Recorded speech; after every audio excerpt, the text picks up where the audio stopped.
Welcome everyone, and thank you for joining us for Break Room Conversations.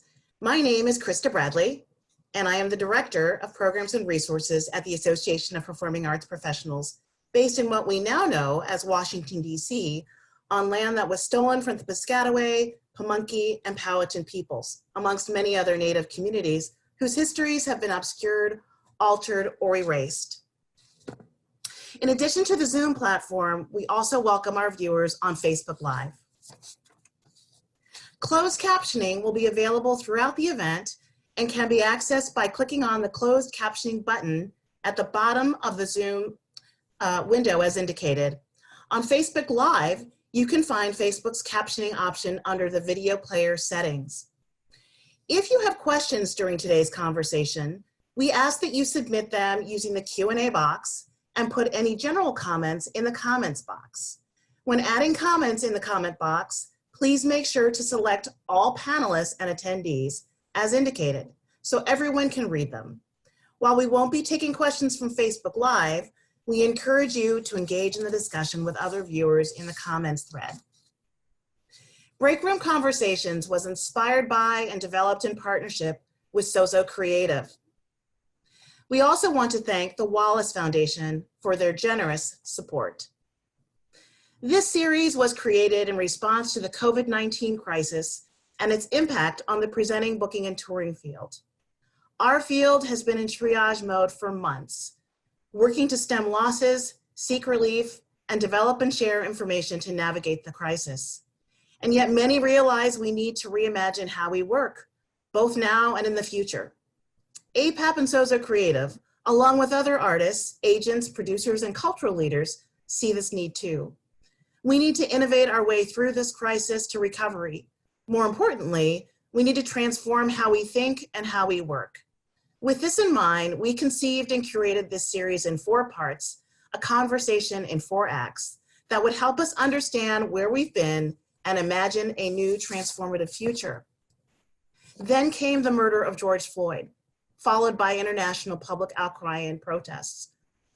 Then came the outpouring of grief and anger and calls for racial justice and equity, not just across our country, but in our own performing arts and culture field. And so we have sharpened our focus. We can't help but hold these conversations through the lens of racial equity and inclusion while responding to the current crisis. Yesterday's sessions offered provocative, raw, and honest discussion around a reimagined future in our field, with new strategies and a call for radical change and dissolution of practices, such as centering Blackness and Black, Indigenous, people of color in leadership, reimagining our presenting organizations' relationship with community, assessing and reprioritizing budgets, programs, and payroll through a moral and anti-racist lens, investing in risk-taking and long-term support for artists and organizations, redistributing wealth, #move the money, from white-centered institutions whose mission and policies are out of alignment with stated anti-racist values and cultures, and finally, supporting organizations where people feel safe to bring their true self forward. Today, we focus on the here and now. What strategies, policies, and efforts are being created to build the bridge to the transformative future we want to see? How is the field already innovating and changing to navigate the current crisis? In our final session, we'll reflect on all of our discussions to date and talk through how we actually sustain the momentum for systems change. What has the arts field learned from past crises, and where have we failed? What does the wisdom of elders tell us? How do we ensure that the current calls for change and innovation are not just a moment, but a movement? We hope this series inspires and invokes action, more honest conversations, and deep listening that lead to real and transformative change. APAP is ready to help facilitate, support, and lead the change that needs to happen in our field to create a more just and equitable future. So let's get started. Here to lead us in our first conversation, Here and Now, Strategies for Stabilization, is moderator Heena Patel, joined by Chad Herzog, Ronee Penoi, Katy Clark, and Clyde Valentin. Heena? Good morning, good evening. I join you from India, but my spirit is with those in the streets, those who have been working for for decades for racial justice. Black Lives Matter. My head is spinning from all of the incredible ideas and provocations that we heard yesterday. I am considering what is happening in this moment of time and what does it look like for us to be also applying this racial justice lens to the work that we do in our field. Some say that some of the ideas from yesterday are radical, but 6 months ago, defunding the police was considered radical for so many. Yet, in this time that we've had to listen and learn, it doesn't seem so anymore. So I renamed the session Here and Now, Strategies to Stabilize, to be Here and Now, Strategies to Build the Future Today. Now, in any work towards racial justice, you must first begin by self-reflection, by examining one's own biases and naming one's privileges. You must then educate, listen, learn from those who have been doing the work, and then take action. So we begin this conversation by examining our own biases and naming our privileges. My name is Heena. My pronouns are his and her. Sorry, she and her, my goodness, I'm sorry. She and her. I'm cisgendered, able-bodied.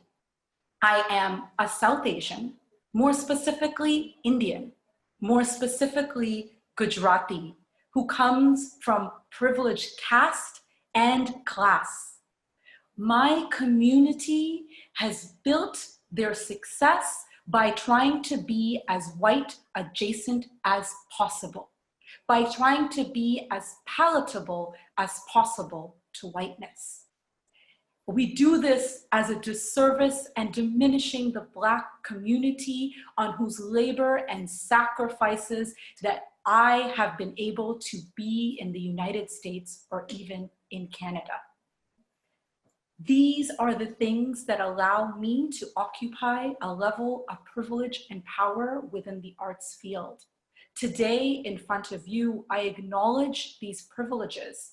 I see this moment as a moment to be accountable and to act. And I have been examining my own biases and how I have been complicit. I hope today we can continue to name our privileges and acknowledge and think about how we can use them to be agents of change to build strategies for the future today. I want to welcome my first pair of panelists. We have Ronee Penoi and Chad Herzog. You can find more about them on the APAP website. I'm going to let their words and their actions tell you who they are. Ronee and Chad, thank you for joining us. I would love for you guys to also start by naming your privileges before we talk about strategies and tactics. Chad, could you begin? Morning, my name is Chad. My pronouns are he, him, his. I'm a white cisgendered able-bodied male holding a leadership position at the University of Arizona in Tucson, Arizona. Ronee? Yeah, hi everyone. I'm Ronee Penoi. My pronouns are she, her, hers. I am a cisgendered, able-bodied person. While I am Laguna Pueblo and Cherokee, I am distinctly white presenting with very light skin. And while blood quantum is a loaded and complicated history, it is also true that I am mixed race, and how I present in the world has afforded me incredible privilege. And I should also add that in my positions, both at Octopus and elsewhere, I have an incredible amount of access to rooms where decisions are made, where money is shared. And I take that privilege very seriously. Thank you. I want to begin by talking about the last 100 days. So, Ronee, tell me, what have you learned in the last 100 days that has surprised you the most? Yeah, so in thinking through this question, I feel like for all of us, the reflections that we're having are multi-layered, and it's hard while in it to often like sum up what we're experiencing. But I think for me, what has been most powerful is really having this moment unveil who people really are. There's a saying that when people tell you who they are, believe them. And I'm really seeing that now.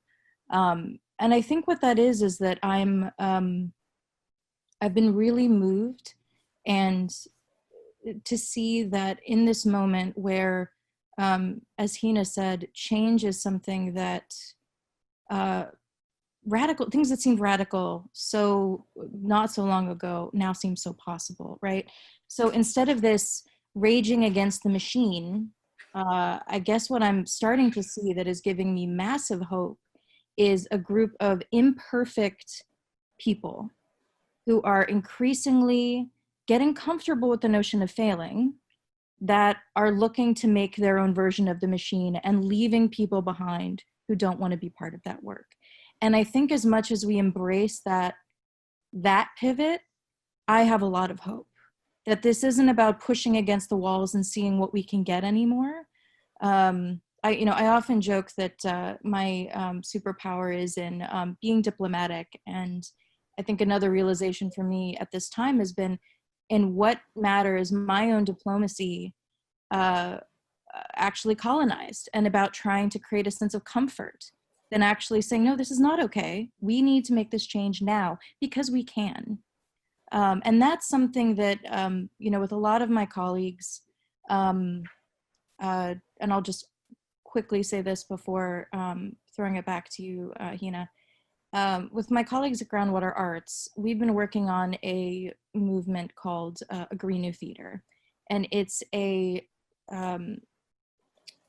the conceit of the document is that it's a movement building tool for climate justice in the arts. And that climate justice completely incorporates racial justice. It incorporates how we move our arts framework from a extractive field to a regenerative field. And even as I saw that all of the principles we were talking about in that document were possible, because we could identify arts organizations and other organizations that were already doing the work. Even though we were showing that, it still seemed like, well, that's very, aspirational. That's something that looks really hard, and sure, we should have the conversation about should we really be flying everywhere, but not really possible and doable.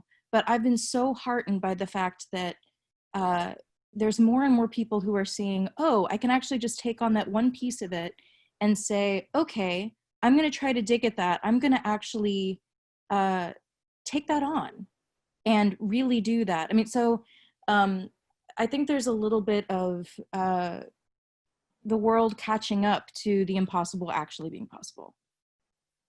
I love it. And yesterday, Camilla Forbes and Eddie Torres both spoke about this idea of what are we doing in this pause? And Eddie spoke about this pause allowing us to listen and learn in ways that we weren't able to do before, and expand the idea of what is possible. And I think you're echoing that sentiment there. So thank you for sharing that. If you would be able to at any point, just put in the information around the Green New Theater, that would be wonderful for our colleagues to also know about those efforts and that document that you referred to. Chad, what have you learned in the last 100 days that has surprised you the most? It's interesting. And Ronee, I really appreciate what you were saying there. I think, so I arrived to the University of Arizona in September or late August, and I would say that my 100 days probably started then, and perhaps even before, because we were looking at change for the future of UA Presents, a program that, as many people on this call know, has, well, it's no secret for those of us in this industry, we know that this organization's been in shambles for a number of years. And so we've been looking to change how UA Presents holds itself in our community, our region, and around the world very closely. So that pause started for us in September. In fact, for our artists and agents and manager friends on this call, they know how frustrated they are with me that I have not committed to doing anything next year. And in March, it looked like a real problem. In June, it's kind of genius as we're going forward. But we've spent our time listening to the community, and one of the reasons why we haven't been able to commit is because I moved to Arizona after being on the East Coast for 25 years and not knowing what it was like here. So I had to spend my first 6.5 months really listening, seeing what this community brings us, and being invited into places where we haven't played a role or had any experience in the past. So that's really where we started and where we continue to move. I think probably what we've learned the most is not only how much our community needs us, but how much we really need our community. And that's been what we've been operating under since, I'd like to say September. I love that. Maureen yesterday spoke about this being a moment for us to reimagine the way we engage with our communities. And Chad, you actually alluded to the fact that there are several communities that you would be interacting with. One are the agent managers and the artists, and the others are the communities that you live in, right? Your local community, your regional community. And I know personally, as a producer, agent manager, the COVID impact was swift and fierce, right? And for me personally, and I know that it was really across the board, there were many of us who faced the question of whether or not we would survive, whether or not we would continue to be able to be in the field. And there was this sort of greater awareness of the inequity in the field of risk taking and who bears the risk, who is that burden on. And I would love for you to speak a little bit about what you've been doing to address that, because yesterday there were comments that were coming up about how do we value, how do we compensate, how do we acknowledge creation versus performance. And I know, and Ronee, you've probably seen this as well, especially at universities, right? They're like, we don't pay deposits and you have to use our contract. And if you mark anything up on the contract's not gonna go through, right? So we're at this point where we're at the mercy, so to say, of this larger institution and wanting to get our artists there. And you're within one of these institutions, and you actually shared some interesting things about what you were able to learn and change things from the inside that I'd love for you to talk about. And we are in the process of making change, right? One of the things that I've learned at joining a large institution as I have is that change takes some time, and it doesn't quite move as fast as maybe I do or I would like to. The change and so this goes back to starting to do this in September, and sorry about that. This goes back to starting to make change in September as we have been. And one of the challenges I was having then after arriving here is looking at our contracts and seeing that we don't pay our artists until a concert or performance is complete. And we started talking then with risk management and with university legal and our own staffs about how do we start paying for the process. And I've leaned on our artists and managers and agent friends for some help in developing language as we move forward, so that we can show that the work doesn't stop or start when we get to the stage. And so that was the direction we were already moving towards. And I say all this, and I say this in breath, remembering that we don't have any contracts out for next year. So I can't promise we've totally gotten there. But what it has allowed us to do, and did allow us to do, is because we were discussing this as COVID was approaching and it was looking like we were going to have to cancel the remainder of our season. I knew enough about the process that the university had set in place that I knew that if we canceled prior to the state closing us down or the university closing us down, we could pay the artists out. And so so we quickly in early March moved to canceling our performances so that we could pay our artists in full, rather than the state shutting us down and or the university shutting us down and us having to hold that money back because of what a contract said or was written like. So that's something, and it ended up being seven artists that we were able to pay for their services that, while they might not have gotten to our stage, they definitely had put the work towards getting to us. That's fantastic. And it reminds me of something that Sean Dorsey said yesterday about our budgets, our season brochures being a moral document, but I would also expand on how our contracts are moral documents. They're not just legal documents, and they embody so much of the hierarchy, and so much of the privileges are embodied in that legalese of these documents that we sign. Ronee, I think you wanted to respond to that. Yeah, thanks for reading my face. Yeah, so this is actually something, Chad, that came up a lot in the Creating New Futures conversations that have been happening.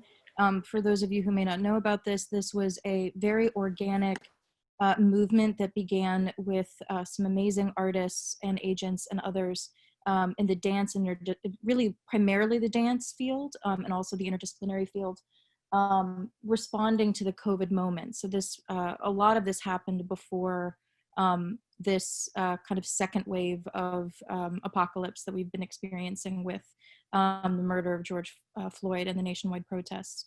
The Creating New Futures document, there was a lot that was uncovered and shared about how this moment was really affecting artists. It was, there was a whole series of, the document was doing many things, but the thing that is most relevant to this conversation was there was a section written by Emily Johnson called Alternatives to Cancellation that gathered in part an incredible amount of testimonials from artists who often had, almost an entire year's worth of engagements canceled that could never be replaced. And there was a real demand to think through alternatives to cancellation, whether that's, whatever that is, at least having the conversation with the artist to get to be in control of their own destiny. So I'm thinking about that. And I'm also thinking about something that keeps coming up in a lot of conversations I'm been having around deposits, which is that, what are the peer pressure points that we can put on universities to really encourage them to make that change so that, Chad, it's not on, because frankly, while I'm very glad you're having these conversations, I don't want the field to be beholden to, a couple of moral people that happen to be in the right seats to be making those changes, right?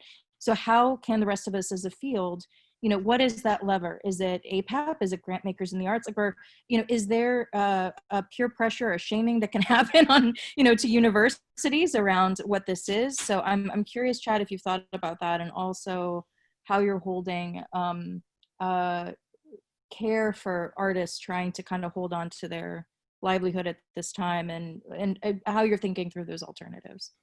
Yeah, so it needs to be much bigger. And in fact, I think that was one of the challenges that I found ourselves faced with in the fall when I started asking these questions and going to other institutions our size and seeing that we were not alone, because at first that was my fighting words were like, but nobody else does this. And I was like, oh shit, everybody's doing this. And how do we start to make this change? I think a lot of it goes back to what Heena was touching on too, is how do we change the language of the contract so that we're not talking about engagements with end dates, but with really beginnings.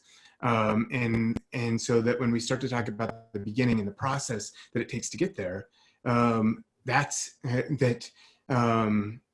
when we start paying for our goods and service, right? So it's the process is what we start to follow, and that's how we're looking at least trying to engage university legal and seeing some things, and I think we'll have some success.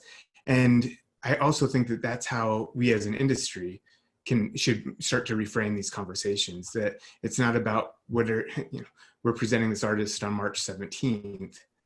but instead we've engaged with this artist to work with them, to continue to work with them about the work that they've created, but also to engage in their future, so that somebody's here supporting the work tomorrow. Totally. I love that, because absolutely the work actually began before it was even contracted, right? And when it is contracted, the work continues to build towards that piece that is on stage. So thank you for sharing that, and that reframe, that what does the word deposit carry, right? Versus saying these are services and our engagement is starting today, versus our engagement is one day, 12 months from now, 18 months from now, 24 months from now, right? And that was coming up a lot also in the language around cancellations that was happening during this time. And why are we allowing one person to carry all the risk? That's the other part that I just, yes. If we are truly partners in this, and partners from, if we want to look back from the commissioning process to being able to be invited into a studio and spend time with the artists and that we're engaging and working with, then why are we allowing just that one person to carry the risks? Yes. Yes. Can you say that again louder for people? Like literally, can you please say that again? Because I feel as an agent, manager, producer, we are often trying to say this. And quite frankly, the hierarchies mean that we kind of get, like it gets shut down. So please, Chad, one more time. Well, let me say it this way. And I will talk about this, the risk there. But as I look at, especially being on a university campus, but this is a mantra that many of you have heard me talk about before, that if it's not our job to be training the next doctors, lawyers, culture goers, that's one of our jobs at a university, but it's also our job to make sure that we're supporting the work that we're seeing on stage today, but also in years to come.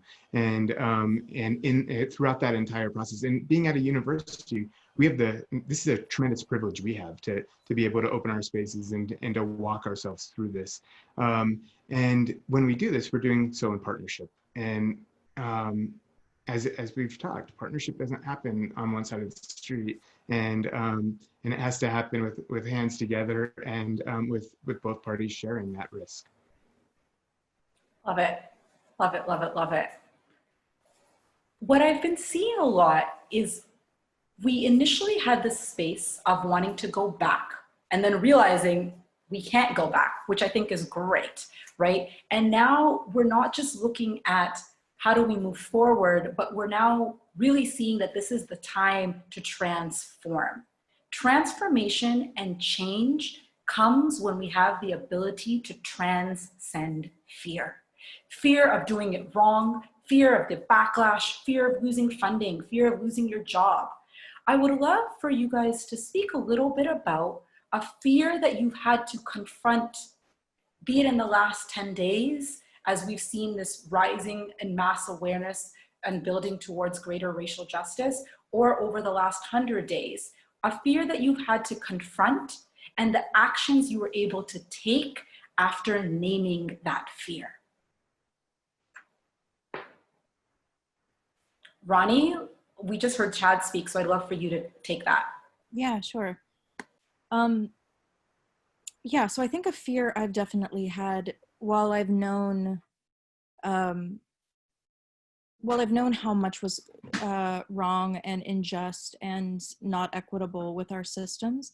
I think I was holding this fear of many people that are not housed in large institutions of, if I'm part of the movement to really create something radically different, there is going to be a loss, not just for me, but of others like me who are in this position of of being in a lot of different rooms, of especially individual artists. What is the risk of change? And I think I've really arrived somewhere that is that we can't afford not to, right? And often I think too that perfectionism and whiteness are very closely tied, and I think that there's so much fear of failing. And I think we have to fail better. We have to fail smarter. And I think it's a responsibility of all of us, not just the presenters and the funders, but all of us, to protect each other as we fail together. You know, we can't, we have to hold our communities. So all of that to say is that it's led me to holding this kind of provocation of, you know, for instance, this notion of defunding the police was just radical a short time ago.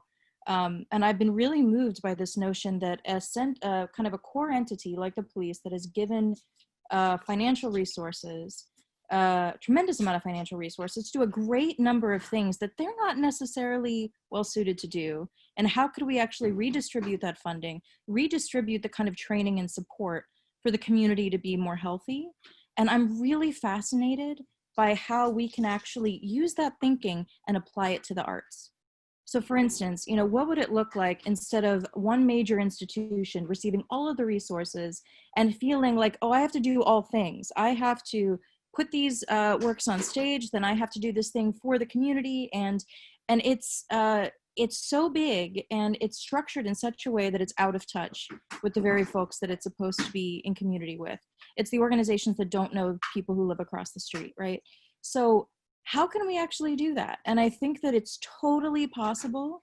It's just, you know, about pulling out one piece and really saying, okay, I'm going to start there. And you start to realize that as soon as you pull out one piece, whether it's, what if we have a less hierarchical, less top-down leadership structure, everything starts to shift.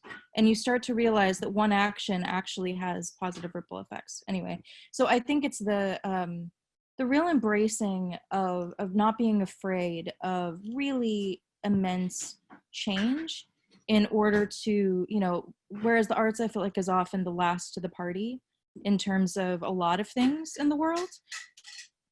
Technology, you know, you could name a lot of things, but there's such an opportunity right now in this moment for the arts to be a leader. And I don't want to let, like for me, I don't want to let a fear of change and of doing the right thing and saying the good thing prevent me from actually failing like beautifully in the service of something with other imperfect colleagues to build something better. I love that. This idea of failing forward and dealing with the backlash, dealing with the criticism came up yesterday, and I think you speak of that so beautifully. Chad, we're gonna come back. Well, Chad and Ronee, we're gonna come back to both of you guys. There's some questions that we're seeing in the chat around community, around resources that I'd love for us to start talking about, and who our communities are and who we're talking to. And Chad, I know you have some thoughts on that.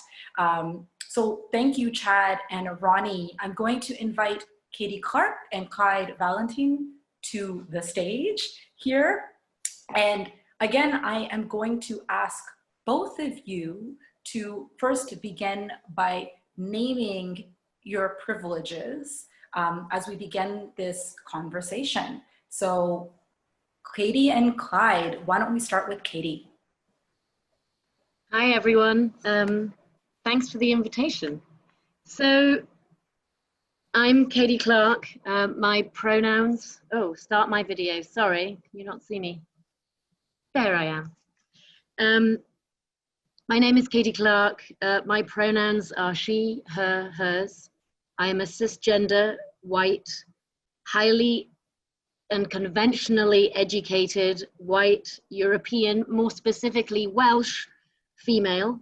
I am also a classically trained musician, more specifically a violinist. And I am the president of a large cultural organization, the Brooklyn Academy of Music, BAM, in Brooklyn, New York, where I live.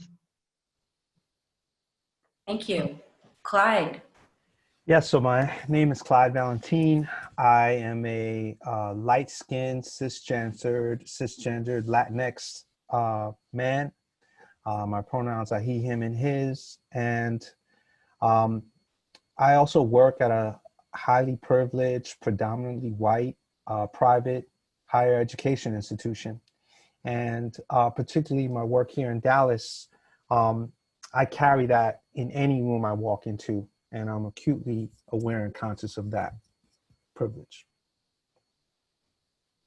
Thank you for naming those things.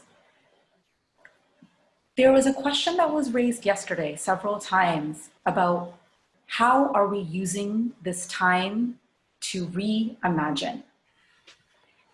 And I would love, Katy, for you to tell me what's been going on, because for those that may not be familiar, BAM programs 365 days a year across a multitude of venues. Like, it is a non-stop beast, right? That also says that it's a very artist-centric institution.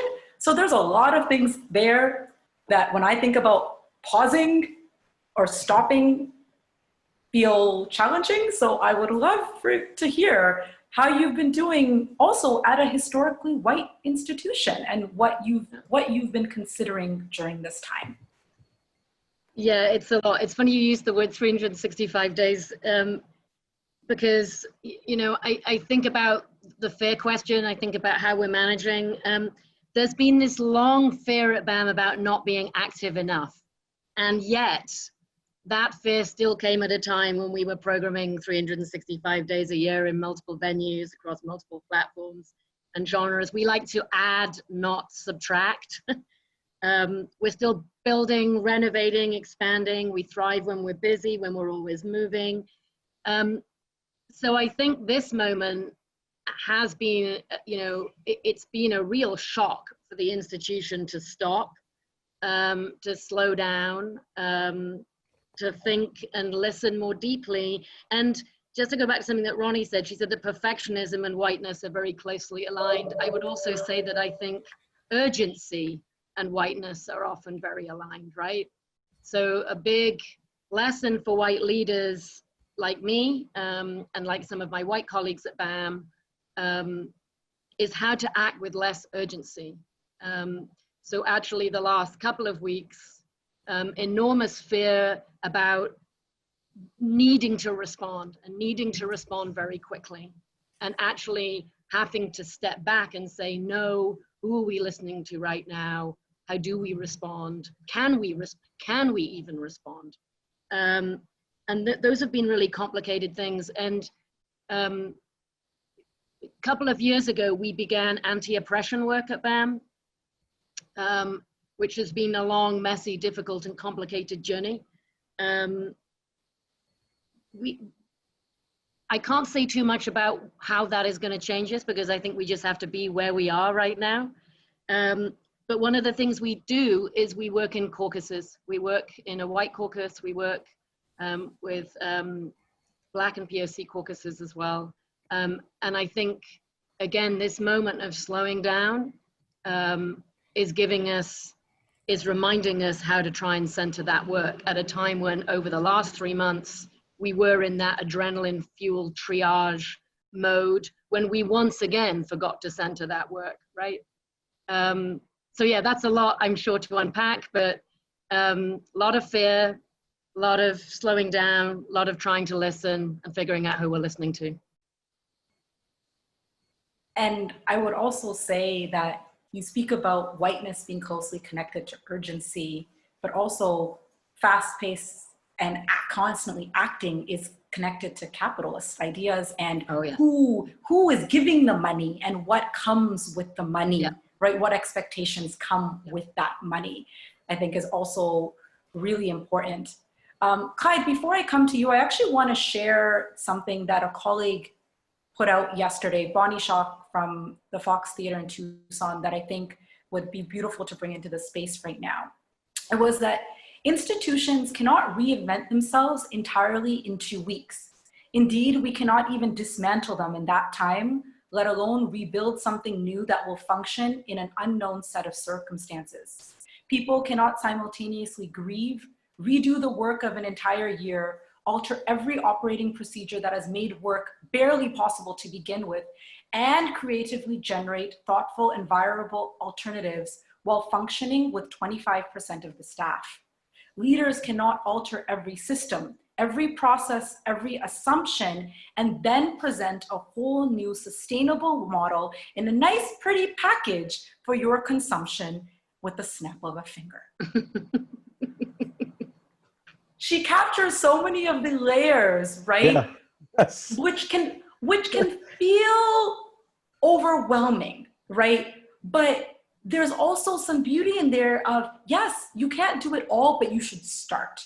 And you should figure out what it means to start, which for an institution like BAM might be stillness, because it is so antithesis to what you've been, right? But for you, Clyde, you know, you guys, while being in this large institution, have been able to be nimble and responsive in ways that are just mind-blowing, right? And I would love for you to talk about some of the, like, give us one or two examples of ways that you have reimagined your role Yeah. today and things that you would want to carry forward as we move forward. I'm going to look at the clock as I attempt to answer this question. Thank you. Yeah, absolutely. You know, so I'd say this, I'm the inaugural director of this initiative that lives here within SMU Meadows School of the Arts, which is a school within our university. You know, my personal challenge coming here was to start something that was non-traditional. And one of the first conversations I had with our marketing team and our public relations people and some of our DEA staff, our fundraising, external affairs people was, don't expect a traditional season from us, ever. That is not how we are going to begin. And the reason being is, and Chad echoed this, and I give props to Chad, you know, for leaning into an opportunity, but also a challenge, because we're all aware of the challenges over at UA for many, many years. And here was, you know, I need a year to listen. I'm not coming with any big ideas because those ideas are going to be generated in conversations with communities. And I spent time not only educating our stakeholders and our trustees and our executive staff members, but also learning from the people who are already here on the ground in this city. Artists, community organizers, activists, humbly so, because again, I'm walking into the space with my own respective privilege. And, you know, 5 years in, we're only scratching the surface on that approach. It doesn't mean that we don't plan programmatically. It doesn't mean that we don't have a horizon that's 2 to 3 years. It doesn't mean that we're not in conversation with artists and arts managers around supporting the development of work, which is one of the key areas of our focus when we're bringing people into town. But it means that we have to hold space for what is urgent or what arises in shorter windows of time from our respective collaborators on the ground and the opportunities that arise. So we've baked in to our overall programmatic planning space to adapt, to respond, to be good partners, right? And define leadership is not only we're bringing something to the table, but how can we work alongside you to amplify what you might already be doing that is aligned with our mission, vision, and values. So I'm going to stop right there in terms of, hopefully I answered your question a little bit. That was beautiful. I think there was something that Camilla Forbes said yesterday about how as a field, we celebrate the institutions that do a great job of preserving, of maintaining their longevity and the way that things have been done, that we use, even our initial reaction was, when do we go back to normal? When that normal, there was an understanding that it didn't work already, right? And that change to happen needs you to be responsive to today. And so the short term and the long term, I love how you're talking about these coexisting timelines that need to be seen and created space in an integrative way. So thank you for bringing that in. You actually also, in thinking about the urgency of today and the long term, I know that you had commissioned a research project that helped inform what you're doing today, but you also had a very interesting repositioning in the looking at what the needs are of the community during this time. And I'd love for you to speak a little bit more about that, because there's some out of the box thinking that happened in terms of what is your role as an arts organization in general. Right. So, just before, at the end of February, we had a half-day symposium here locally that we held in Dallas, but we brought in some folks from across the country, a couple of colleagues from the Bay Area, Deborah Cullinan from YBCA, Lex Leifheit, who's with the Economic and Workforce Development Agency within the city of San Francisco, Judy Lee Reed from the William Penn Foundation. And we had 3 tracks of conversations, and the theme was arts, creativity, and community development. One of the cases that we've been making here as advocates and proponents for more support for arts and culture and centering arts and culture or including arts and culture in the tables that go well beyond our own ecosystems, because we're learning and experiencing right now that the intersections are real and alive, and it's not singular siloed issues, right? But we all have our respective lanes to play. The centerpiece of that conversation was a group of 6 local artists from various disciplines. And that group we've been working with closely to explore this notion of art and community development.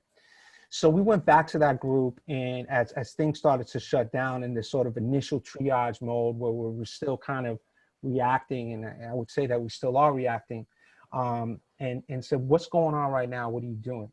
And we started connecting some dots with other community-based organizations. So for one organization, an artist, Tisha Creer, who runs a vegan organic juice bar in South Oak Cliff, it's called Recipe OC. We connected her food business with the local community-based organization that was already doing food distribution, right? So it was an opportunity to support an artist that we're already working with, to support that community-based organization. So that was a dot that didn't quite exist prior to this particular moment.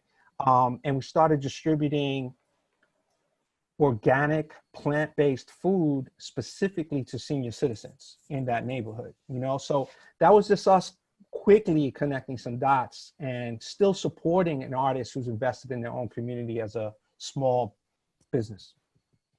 I love that. And what I'm also hearing in that is that you're taking the time to know your artists as full human beings, not just as the dancer, as the choreographer, as the artistic director of this work or this company, but really who they are, who they're tied to, what they believe in, and how you can support that. So I think that's a beautiful thing for us to all consider, right? That all of us, we started this by all of us naming our privileges. That's right. And part of that was about acknowledging who we are. That's right? And you're expanding upon that we should be seeing each other in our fullness of whatever that is. And our role is, people mourn the loss of gatherings. What are gatherings? It's when we bring people together to engage, to connect, right? And can we expand how we are connecting them? So thank you so much, Clyde, for bringing that up. Katy, yesterday there was a lot, and the lens right now everywhere and rightly so, is about racial justice. You are at an institution, when it was founded, your community, your immediate community was different. And today it is different. And some could even say that an organization like BAM helped play a role in gentrifying that area. Right? And housing equality and access are real issues. And there was discussion or raising of ideas of reparations and what needs to happen, who needs to step aside, who needs to be elevated. So many layers that I think come together at BAM. So I want to, I don't know where you are in the process. You said that these are ongoing discussions around anti-oppression training and acknowledging who you are. But I would love for you to perhaps speak a little bit to how you as an individual, how maybe the organization is approaching this idea of reparations and what needs to be done to be respectful in acknowledging your role in the racial injustice in your community. And I will say honestly that we are reparations, we are not at reparations yet, but what I can say is it's interesting what you just said about when BAM began, right? BAM began 160 years ago. And it didn't begin in 1967 with Harvey. It began 160 years ago. 160 years ago, Brooklyn was a city independent of Manhattan, and we were on the cusp of a civil war. And when I first started at BAM, people often ask me about these big inflection points at BAM. And I said, well, you know, 1967 was a big inflection point, and so was our beginning. And where are we in relationship actually to the beginning? Because it feels to me that Brooklyn is like a city again. It's the third largest city in America, if it was its own city again. And yes, you're right. It's you know, the feeling of being in the middle of one of these incredibly complex intersectional environments feels very different now than I think it even did in 1967. So it's like, it's worth looking at. I'm a historian by training. It's worth looking at the whole 160 years, right? When you try to tackle those kinds of questions. The conversations we've been having, I think there's been a lot of trying to reconcile institutional narratives, right? The narrative of BAM for a long time was growth, real estate, vitality, activity. And when I came to BAM, I felt like I needed to try and sort of arrest some of those, well, acknowledge that those were the narratives for a long time, right? That if you're constantly seeking growth, if you're constantly talking the language of real estate expansion, if you're constantly involving yourself in those conversations, it's very, very hard to get to the moment when you can start looking at anti-oppression. And I've been at BAM for 5 years. So, and I, you know, I'm inherited a lot of expansion, you know, and capital projects. Could we sort of start to, you know, could we put a team together that could actually stop and start that anti-oppression work? And one of the things I think I can tell you what we have done, and I can tell you what we definitely haven't done. What we've done is name a lot of these things, right? We've named what is our relationship to gentrification? What is our relationship to that growth narrative, that real estate hunger, that, you know, what have we contributed in terms of urgency and activity and all of those things to that conversation? And where do we need now to step back and say, those are largely white-driven narratives, right? Then they were driven by white folks for a very, very, very long time, by white people. So I think we've named a lot of things, and a colleague described it to me last week as, we named a lot of things and we took everything out of the closet, and everything is a mess now, and we're in the mess. And now, in a funny way, now you've got to figure out, what are the things you're going to hang back up in the closet? What are the things you actually want to keep? And I think that's to go back to what I said earlier about urgency, I think that's the hardest thing for BAM now, is to let go of that sense of, you know, urgency and expansion and growth and that language, and focus on different narratives and reconcile your institutional history, which is way deeper and longer and more intersectional and more complicated. Does that make sense? That does. While Clyde responds, Clyde, while you respond, I'm going to invite Ronee and Chad back in while you respond. So go right ahead. It's a great metaphor, and it echoes this question of privilege and what equity actually manifests as and into, beyond the theoretical and into the practice. So if we're staying in the closet metaphor, it's like, it's messy. What do you keep? What do you put back into the closet? Right. What do you donate? What do you give away? What do you give up? What do you never want to wear again? Right. And what do you complete? And who are you giving the money to? Can we bring back the money too?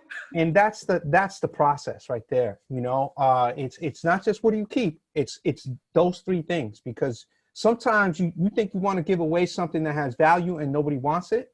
So that's also being in tune, right, to the conversation. So I just appreciate that metaphor. Maybe we should all keep that and work with it. Thank you, Katy. Well, and can I also add that who's deciding what to keep and what to throw away and what to donate, right? That's something that's really important. And we're actually going to come to that question.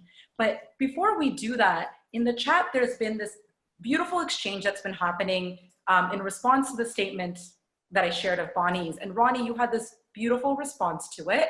And I'd love for you to say it for all of us to hear. Yeah, sure. Yeah, so I'll just go ahead and read it. I just have to go back up and find it. Great. So yes, I deeply respect Bonnie's statement, and Bonnie, I love Bonnie, putting that out there, stating that this is hard work that takes space to unpack. You can't undo 500 plus years of inequity in this country overnight. I will hold, though, that many Black-led organizations have been doing this for years, grieving their losses that disproportionately affect them, whether murders, natural disasters, Katrina, Harvey, more, not having access to needed funding, often with colleagues turning a blind eye or just not seeing it, being too busy in their own stuff. I only ask that as we give ourselves permission to rebuild well and with kindness to ourselves, that we accept and live in the discomfort of this moment, that we don't lose sight of the reason that we have to change these systems in the first place. And Bonnie also gave a lovely comment back to that as well. And actually, Bonnie's response brings us to our next question. Bonnie speaks to the pressure of existing hierarchies pushing its weight to come up with solutions that will perpetuate inequalities and inequities. She said that we must make change, and to do so in institutional settings, it is a process that we must commit to, or we have to commit to killing those institutions. I'm just gonna say amen to that, because Ronee spoke about this earlier, about that we're going to lose things as we move forward, and we need to acknowledge that loss is going to be there, but that's how we're gonna create space. So thank you, Bonnie and Ronee, for this exchange, and Bonnie for adding that thought. And when we speak about existing hierarchies and who's creating the pressure, there's been a lot of questions that are coming up around boards and funders and the realness of them predominantly being white, right? And how that drives so much decision-making from the top down. So I would love for people to perhaps speak to how they're looking at or addressing board integration and how to bring the board along, or what needs to be done to reshape boards so if they're not buying it. Yeah. Who wants to, Ronee, you want to take that? Go ahead. I'm super excited to take this. I'll speak quickly. So one of the things that started this was a conversation that started at TCG. It's something that's been happening in the newly emerging Creative and Independent Producer Alliance, CIPA, that Linda mentioned yesterday, is that the 501c3 model is really boxing us into a whole series of processes and values in order to be tax exempt. And as we're trying to imagine new systems, I feel like a lot of us are butting up against the wall of the 501c3, right?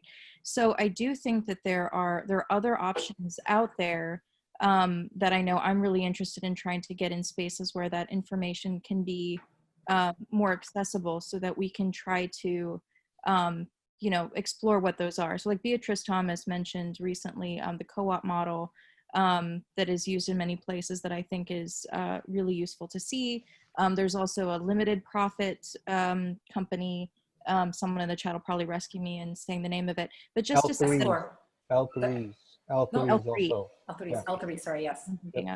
in any case, just to say that there are other models. And yes, I think for those of us in the 501c3, I do think that expanding the notion of what a board member is really, it's, you know, it's more and more possible. I think the more folks are bringing artists on their boards or bringing community members on their boards, board does not just mean money, and changing the relationship of strong, you know, a huge donor does not necessarily mean that they should be a board member, you know. And I think that those pivots are important. I'll end it there. Clyde, I think you want to add something to this, so why don't you go ahead?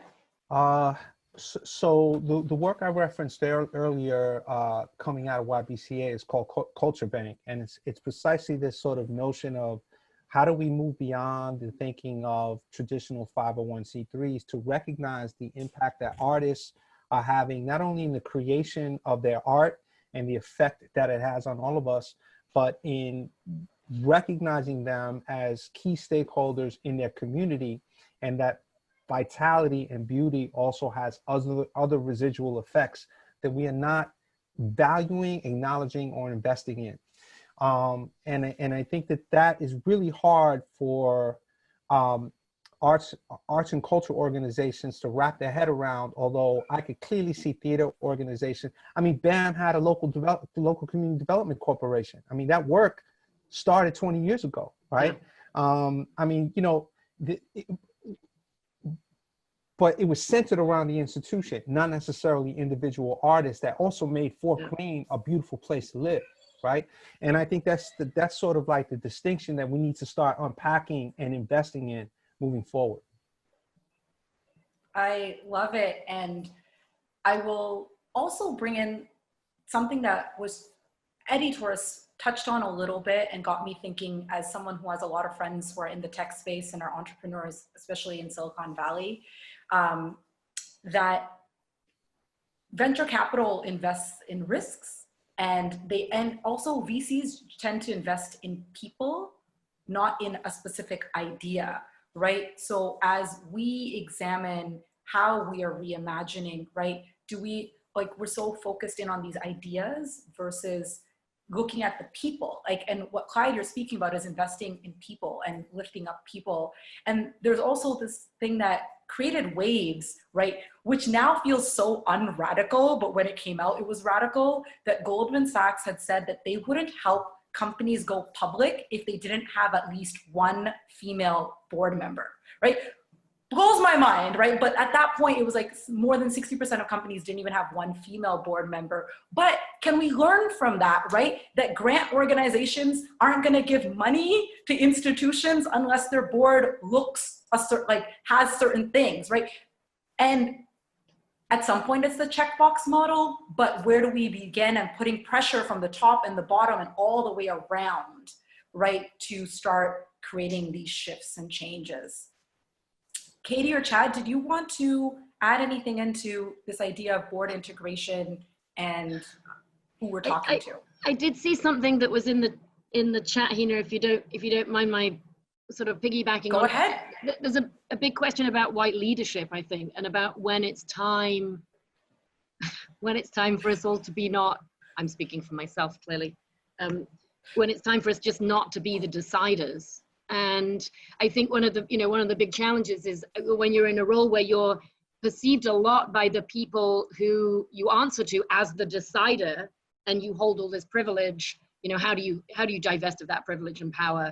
And, I think a lot of our work recently has been about that. And I think a lot about the moment when I feel like I've sort of dismantled whiteness enough to step back, right? And that I think about all the time.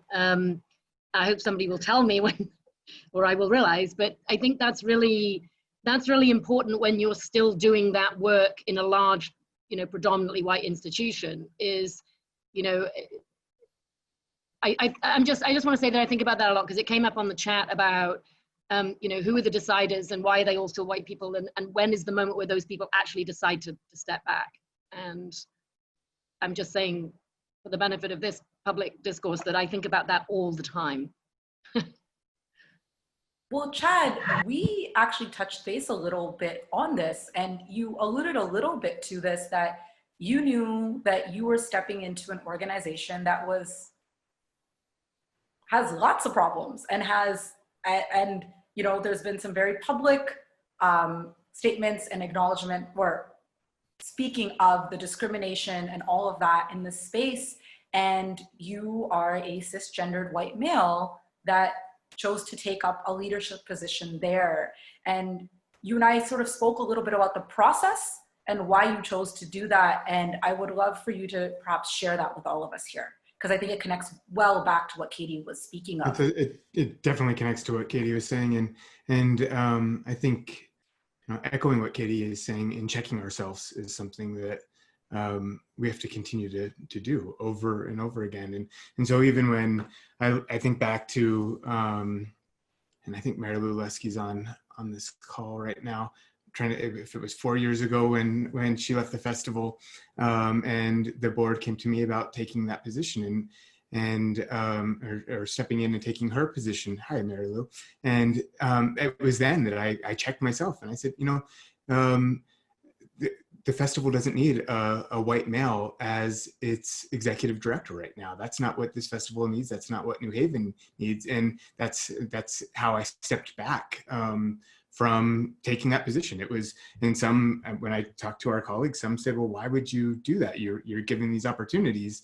And I had to remind them that, yeah, my privilege gives me a lot of opportunities, but it's how I use my privilege to hopefully elevate and bring more people into and to that table, and to use those opportunities for greater good.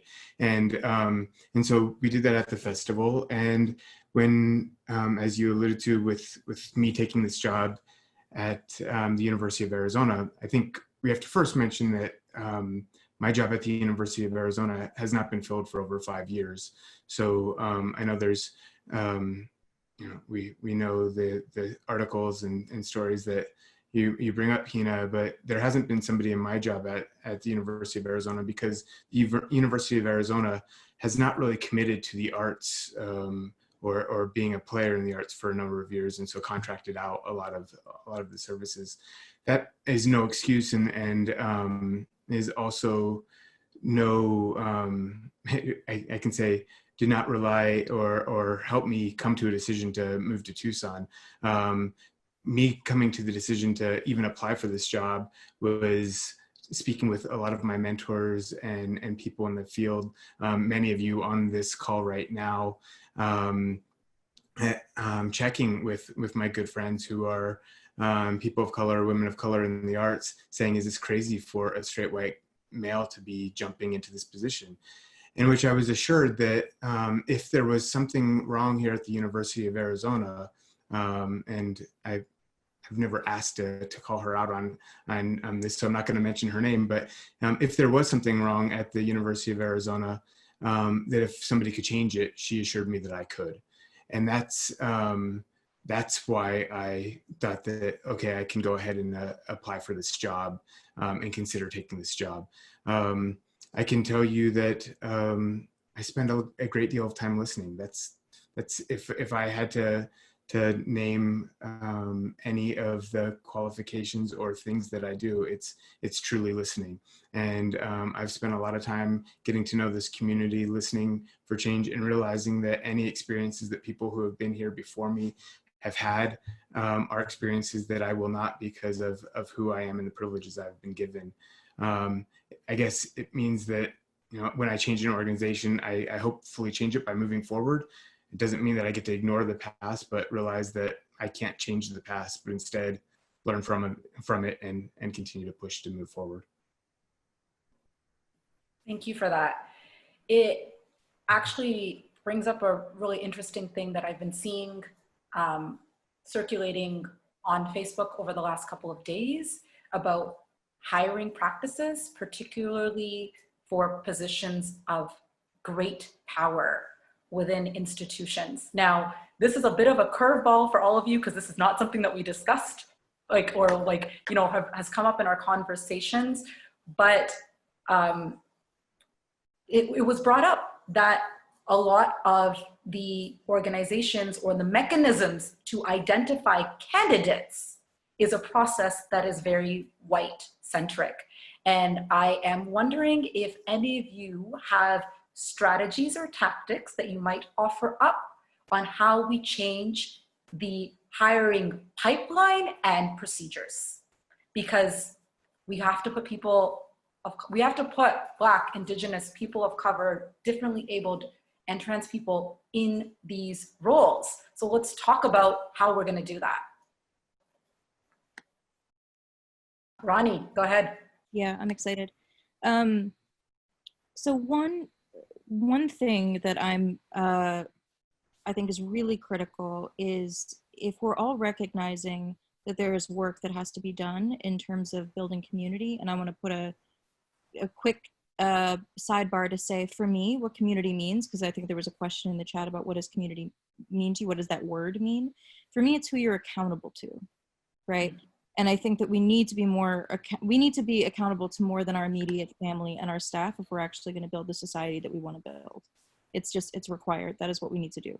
So if we're saying that we need to know who is across the street from us, and we don't, in terms of those of us who are well, not me, those those folks on the call who are part of larger organizations, I think that actually identifying who are the people in your community you're accountable to and giving them real decision-making power in who's going to be leading something that is holding community resources. Because at the end of the day, the resources that organizations are being given are for the public good, right?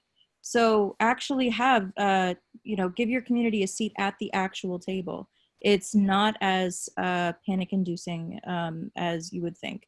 And it can really show you, it can really reveal a tremendous amount of things. And it's also amazing that when that person then starts, they already have buy-in from the community. It just keeps giving in beautiful ways.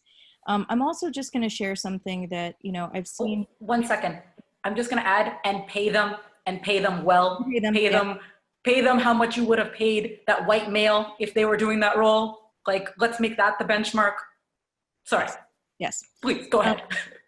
The other thing I'm going to say in it, because I've seen this happening in DC where I'm based, and I think it's a real problem, is this notion that if you have a problematic organization that is not going to treat well a leader of color, that somehow there's kind of a little bit of white saviorism that can come into place, saying, well, this needs a well-meaning white person to kind of pivot the organization to a place where it can actually handle having a leader of color. And that isn't gonna work, and that isn't okay. And I think that there are many alternatives to that as a pathway, and ways to leverage power structures, like whether it's like a board that won't get on board with that or whatever it is. I think that there's a lot of ways to get at that, because I'm saddened by seeing that even where the IPOC folks are in positions of leadership around the country, they're not set up for success. And that oftentimes there's a conversation about, well, we did a search, but we didn't really feel like we were ready.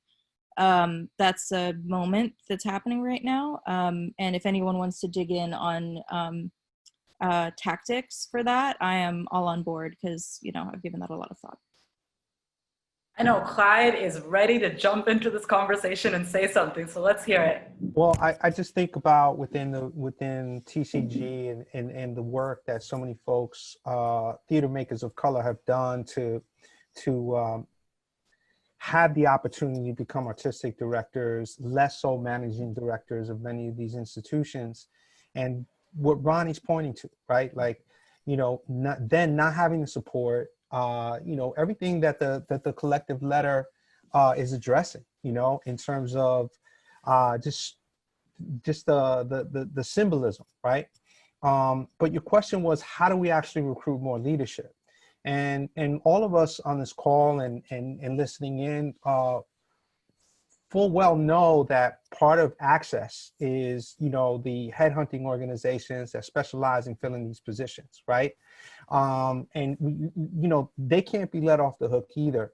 The way some of the folks who end up with even being aware, like how I even became aware of this particular position, was someone called me, Willpower called me and said, hey, I think you'd be perfect for this. The way Chad had conversations with people before he considered taking this position, not everybody is on those database and those lists. So we have to rely on networks that are beyond sort of the traditional structures that hire and feed into the structure. And I'll say this too about community, because that was one of the first questions I asked. There's no monolith there. I always pluralize community. There's multiple communities, and we're in service to many, and we're in relationship with many, right?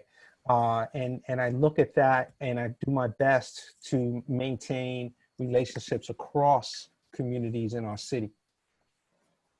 Thank you for sharing that. And I'm gonna lift up a comment that's come in that Kaisha Johnson, the founder of WOCA and the director of WOCA, the Women of Color in the Arts, who has been a incredible voice and change maker in our sector, said, she says, many institutions needed to sunset a long time ago.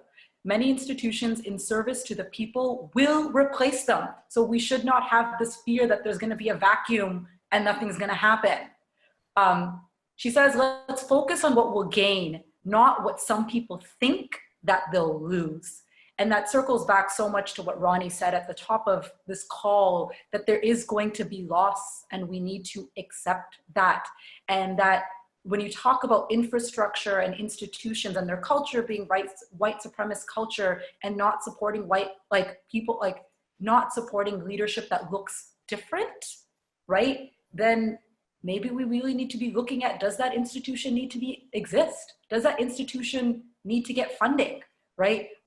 Who else is doing the work? Because there's so many Black-led, Indigenous-led, POC-led organizations across the country who have been doing incredible work, sometimes even more deeper and more meaningful work with regards to how it relates to their communities than our historically white institutions.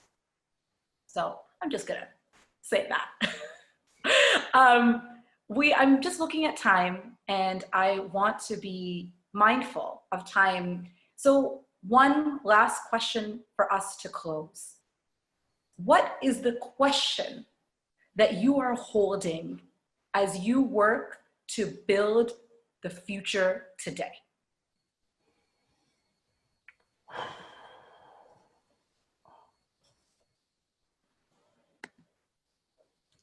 I'm gonna Who wants to take it? stab at this, and just in terms of our work on a local level, because we actually started working on a strategic plan for the next 3 years before the pandemics hit us. So it was been really helpful to have a little extra time to focus on it. But one of our sort of critical questions is Dallas a better place? Will Dallas be a better place for its residents and its artists as a result of our work? Can we contribute to Dallas being a better place, on that hyper local level? And I'll just say that that's one of our questions that we've been asking ourselves. Thank you. I think that one of, there've been a lot of big sort of frames of looking at the past 3 months, and I read this one and it really resonated, which was one about safety. Safety means a lot of things right now. Really, I mean, it means a whole ton of things. How do we keep people safe in every possible way, right? We never thought we'd be dealing with it in a public health kind of way, but it's physical safety, it's psychological safety, it's all kinds of ways of looking at safety. I'm not gonna lie that I still have to think about solvency. So how do I stay solvent? How does a large institution stay solvent? And then the last one is, how are we of service? Which is a little bit like Clyde's frame, I think, which is, what is the service lens? What are we doing? How is it helping? And, we have a huge number of stakeholders. We have young artists, we have filmmakers, we have a lot. And how we are of service during this particular time, I have a feeling, because it will involve that slowing down and that listening, will actually help an organization like BAM emerge in a different way. So safety, solvency, service, I did not make those up. But when I read that, it made me really think that those were sort of profound. When you really dug deep into each one of them, they were profound questions, especially when you're wrestling in the equity and anti-oppression space. And Camilla Forbes yesterday spoke beautifully about safety, and that for the Apollo, that creating safe spaces for Black voices, Black artists, Black communities was their priority. And that like you said, it trickles down in so many ways in how you choose to act and behave. We are not opening our lobbies, for example, right now. because of the safety question. Interesting. Safety, we have heard, safety is, I will not put more lives at risk. We will not put more lives at risk. Safety is really important right now. Got it. Ronee? Yeah, so I think my language of accountability is really strongly aligned with Clyde's language of service that Katy also just talked about, which is that like for me, very personally at this time, especially feeling very tugged between all of the different worlds that I operate in, from, you know, being a NEFA National Theater Project Advisor to wanting to check in on, you know, my Indigenous family and community. I think that what I'm thinking about right now is that now that I have done the initial work of saying, okay, who am I accountable to? It's like, okay, what am I going to do about it? Like, how am I going to actually break up every single day, break up this month, break up this year, to impart like the oxygen mask work of like what needs to be done for me so I can keep going, to, you know, can I show up for, you know, I need to show up for my colleagues at Octopus. I need to show up for my colleagues at Groundwater. I need to show up for, you know, San Felipe Pueblo and Zuni Pueblo where people are dying. So like, how do I do that?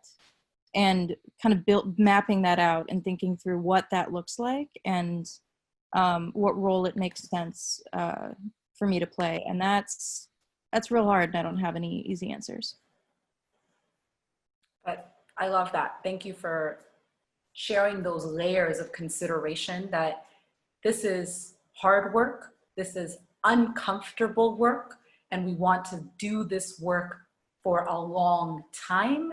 So we need to make sure that we're mindful and thinking about how we're integrating that into how we behave and act and spend our time each day, each week. So thank you so much. Chad, let's hear it. Yeah, I think the question I continue to ask myself is, how do we stay relevant, and what does that even mean anymore? And especially as, you know, as I've talked, we've been reinventing an organization. So and so what we've been given great latitude in doing so. We don't have to be what we used to be, but then what are we? As we continue to see the changes happening around us in this region, as we finally start to look at, as Clyde mentioned, our communities much greater and deeper, how do we get invited in to be able to play, and how do we stay relevant? And I'll add a layer to what you just said, Chad, because I don't think we got a chance to touch on it, but I think it's important to lift up, is that you had shared on one of our earlier calls that one of the things that you've really looked at is focusing on Southern Arizona as your community and not the snowbirds that come to Arizona, and even taking the time to acknowledge how close you are to the border and that your community is actually Black and brown more than these white snowbirds, and how that's shifted things. So that I just wanted to add that lens for those who wouldn't be aware that that's at some point the direction that you've been going in when you talk about community and how do you serve. Yeah, and Guys, that's very much on redefining what the traditional UA Presents community had been, and opening it up to these communities in which we want to be a part of, and instead of having a physical structure be our stage, make Southern Arizona our stage, and play throughout. And I know Clyde has lots of things that he can share with you about that, because he's made all of Dallas his stage. This has been so fantastic. I thank you all so much for sharing your time and really helping ground us and realizing that we build the future with everything we do today, right? The future is not some abstract thing that somehow is going to manifest itself if we just keep this idea in our head, right? We need to act on it. We need to implement things today. And sometimes it might look like silence. and stepping back from a public voice. Other times it's examining what our strengths are, right? And how our strengths can be reimagined, right? And utilized and dispersed in different ways, right? It is confronting our fears, acknowledging our bias, staring fear and uncertainty in the face, and still having the courage and the tenacity to move forward, right? It is also so important to acknowledge that many of us are newer to these journeys and the discomforts that we might be in, right? Katy, you spoke about it being just 4 or 5 years that you've started as an institution doing anti-oppression work, but we have so many people who have been doing this work for decades.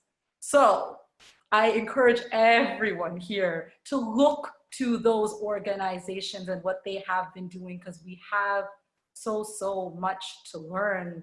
But accountability and action seem like the through lines to me. But as we close, I want all of you guys to share your final thoughts. So we are going to start with Chad. Final thought, final message. Let's blow shit up. Great. Katy. Mute, Katy. You're like, Classic. I'll blow shit guys, up we with made Chad. it through the whole webinar except for the last minute. Katy, come on. Sorry, I'll blow shit up with Chad, but actually, I just appreciate the opportunity to be on a panel with these great people. So thank you for that. Ronee. Yeah, I just was going to say thank you, Heena, for allowing us to hold our varied and multidimensional selves on this call, and for provoking us to say the actual thing. Yeah, I'll leave it there. But you're not just saying thank you, hon. You gotta like Okay, say something. Okay, well, I'm just going to take a second to share the principles that I think we need to hold as we're moving forward. There we go. I'll do that. Perfect. Decolonize leadership, publicly transparent budgeting, community accountability, divesting from fossil fuels, right relationship to land and history. And yeah, I think that's what we need to do to move forward. Amazing. Clyde, what do you have to say?